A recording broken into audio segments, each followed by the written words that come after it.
ஊராட்சி செயலர்களை ஓய்வூதிய திட்டத்தில் இணைக்க வலியுறுத்தி ஊராட்சி செயலர்கள் தற்செயல் விடுபெடுத்து தூத்துக்குடி கலெக்டர் அலுவலகம் முன்பு கவன ஈர்ப்பு ஆர்ப்பாட்டம் செய்தனர். தமிழ்நாடு ஊராட்சி செயலர்கள் சங்கம் சார்பில் நடைபெற்ற இந்த ஆர்ப்பாட்டத்திற்கு மாவட்ட தலைவர் கற்குவேல் தலைமை தாங்கினார். மாவட்ட செயலாளர் கருப்புசாமி ஆகியோர் கலந்து கொண்டு பேசினர். ஆர்ப்பாட்டத்தில் மாநில மாவட்ட நிர்வாகிகள் உள்ளிட்ட ஏராளமானோர் கலந்து கொண்டனர். ஊராட்சி செயலாளர் சங்கம் தமிழக அரசிடம் பல ஆண்டு காலமாக கிட்டத்தட்ட 35 ஆண்டு காலமாக ஊராட்சி செயலாளராக பணியாற்றி வருகின்ற ஊராட்சி செயலாளர்களுக்கு தமிழக அரசு வழங்கக்கூடிய அரசு அலுவலர்களுக்கு வழங்கக்கூடிய ஓய்வூதிய திட்டத்தில் எங்களையும் சேர்க்க வேண்டும் என்ற ஒரு ஒற்றை கோரிக்கையை முன்வைத்து இன்று தமிழ்நாடு முழுவதும் அனைத்து மாவட்ட ஆட்சியர் முன்பும் போராட்டம் கவனஈர்ப்பு ஆர்ப்பாட்டம் நடைபெற்றுக் கொண்டிருக்கிறது. இந்த தூத்துக்குடி மாவட்டத்திலும் அதனை வைத்து போராட்டம் நடத்தி கொண்டிருக்கின்றோம். திருவாரூர் மாவட்டம் தமிழ்நாடு ஊரக வளர்ச்சித்துறை அலுவலர்கள் சங்கத்தின் சார்பில் 20 அம்ச கோரிக்கைகளை வலியுறுத்தி திருவாரூர் நன்னிலம், குடவாசல், குடராச்சேரி, வலங்கைமான், நீடாமங்கலம், மன்னார்குடி, கோட்டூர், திருத்துறைப்பூண்டி, முத்துப்பேட்டை ஆகிய 10 ஊராட்சி ஒன்றிய அலுவலகங்கள் மற்றும் திருவாரூர் மாவட்ட ஆட்சியர் அலுவலகங்களில் உள்ள ஊரக வளர்ச்சித்துறை அலுவலகம் உட்பட பணிபுரியும் ஊரக வளர்ச்சித்துறை அலுவலர்கள் 2 நாள் ஒட்டுமொத்த தற்செயல் விடுபெடுத்து போராட்டத்தில் ஈடுபட்டுள்ளனர். தமிழ்நாடு ஊரக வளர்ச்சித்துறை அலுவலர்கள் சங்கத்தின் மாநில மைய முடிவின்படி இன்றைய தினம் தமிழகம் முழுவதும் அனைத்து மாவட்டங்களிலும் உள்ள ஊரக வளர்ச்சித்துறை அலுவலகங்களில் 2 நாள் தற்செயல் விடுப்பு போராட்டம் நடைபெற்று வருகிறது.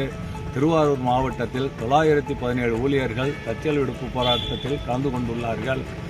எங்களது கோரிக்கைகள்: கொரோனா காலத்தில் இறந்த ஊழியர்களுக்கு இன்று வரை வாரிசுகளுக்கு வேலை வழங்கவில்லை. அந்த ஊழியர்களுடைய வாரிசுகள் நடுவீதியில் உள்ளார்கள். இதை அரசு கவனிக்க வேண்டும்.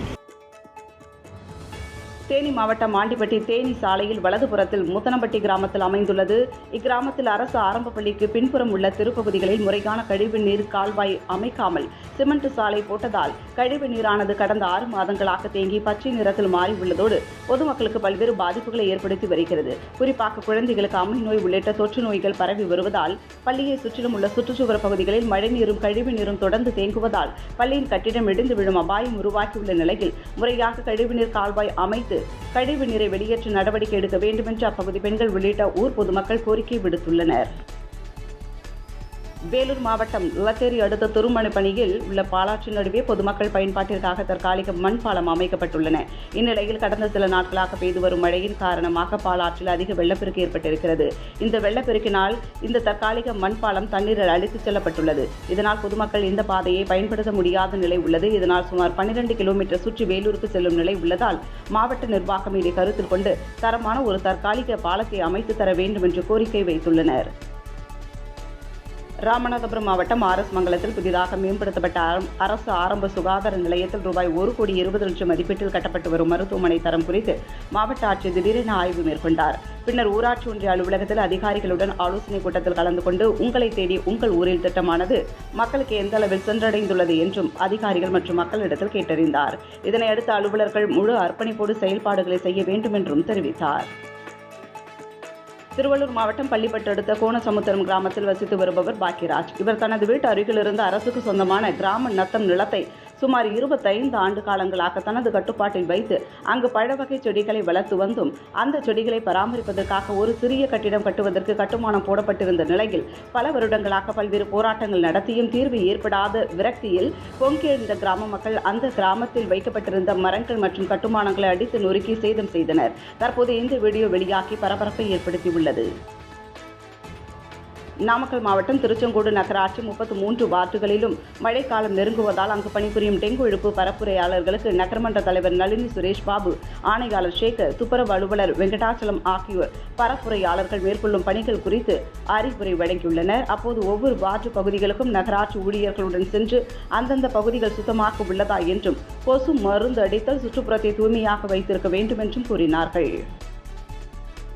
வேலூரில் உள்ள கிறிஸ்துவ மருத்துவக் கல்லூரி மருத்துவமனையில் இளம் பெண் மருத்துவருக்கு கொல்கத்தாவில் நடந்த பாலியல் வன்கொடுமை கொலையை கண்டித்து மருத்துவ சமுதாயத்தினரோடு அடையாளப்படுத்தி இன்று மருத்துவமனை ஊழியர்கள் மருத்துவர்களும் கருப்பு உடை அணிந்து கையில் மெழுகுவர்த்தியை கையில் ஏந்திய அமைதி பவனியாக சாப்பலில் துவங்கி பால் பிராண்ட் பில்டிங் வரையில் நூற்றுக்கணக்கானோர் சென்று அஞ்சலியை செலுத்தினார்கள்.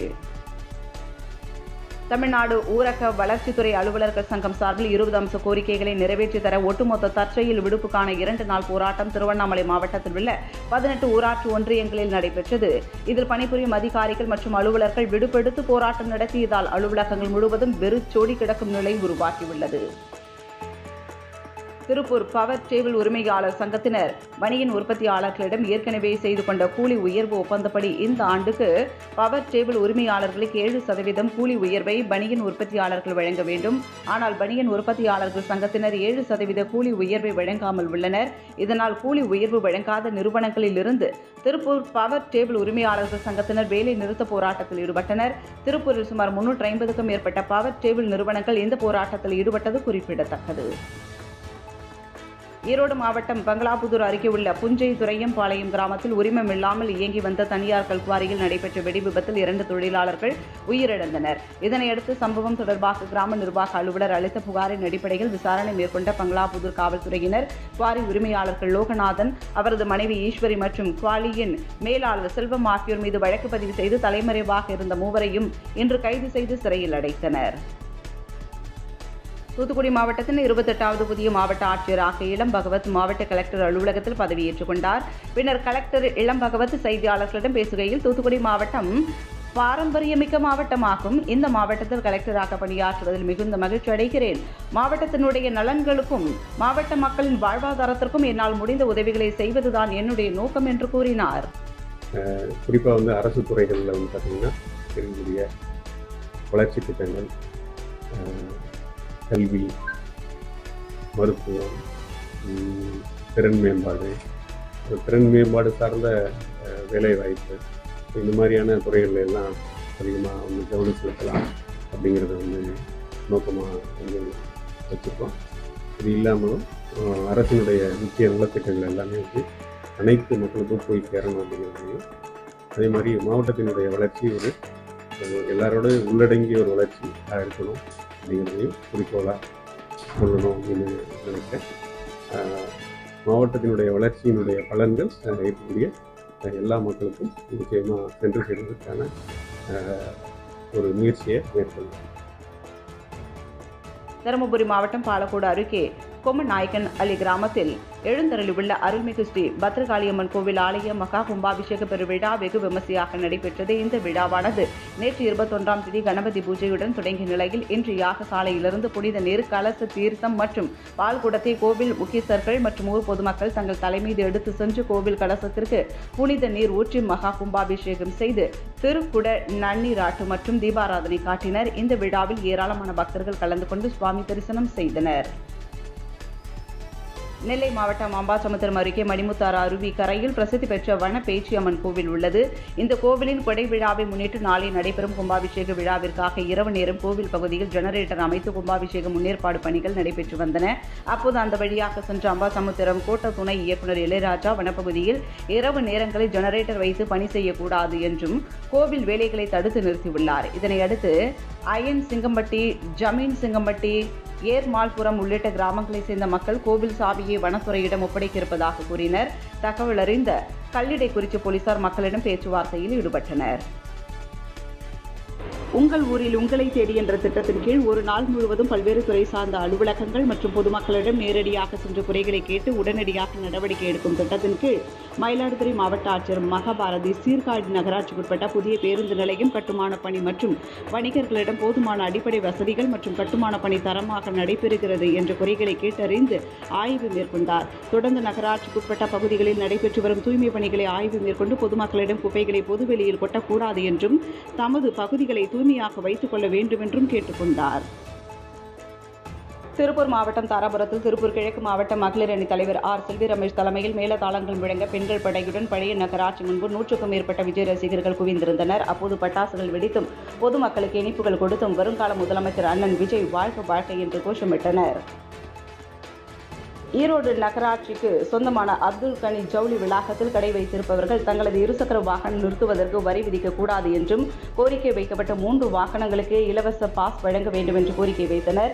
இதில் ஒரு வாகனங்களுக்கு மட்டும் இலவச பாஸ் வழங்கப்பட்ட நிலையில் இருசக்கர வாகனங்களுக்கு 20 ரூபாயும் 4 சக்கர வாகனங்களுக்கு 4 மணி நேரத்திற்கு மட்டும் 50 ரூபாயும் வசூல் செய்து வருவதற்கு எதிர்ப்பு தெரிவித்து வியாபாரிகள் 10 மணி முதல் 2 மணி வரை கடையடைப்பு போராட்டம் நடத்தினர். பேச்சுவார்த்தை திருப்தி இல்லாததால் அமைச்சர் முத்துசாமியை நேரில் சந்தித்து பேச திட்டமிட்டுள்ளதாகவும் தெரிவித்தனர்.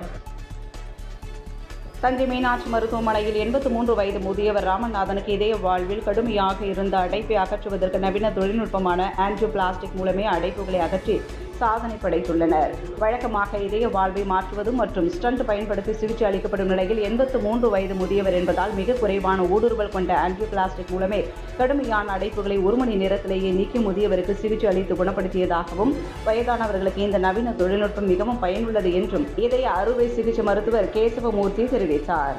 ஒரு விழிப்புணர்வை பொதுமக்களிடையே கொண்டு போறதுக்கு உங்களை மாதிரி பத்திரிகை மீடியா மூலமா கொண்டு போனதுக்காக தான் நான் இதை செஞ்சிருக்கேன். மதுரை மீனாட்சி சூப்பர் ஸ்பெஷாலிட்டி மருத்துவமனையில் தென் தமிழ்நாட்டில் முதன்முறையாக லேசர் ஆஞ்சியோபிளாஸ்டிக் மீனாட்சி மருத்துவமனை அறிமுகம் செய்த பெருமையை பெற்றுள்ளது.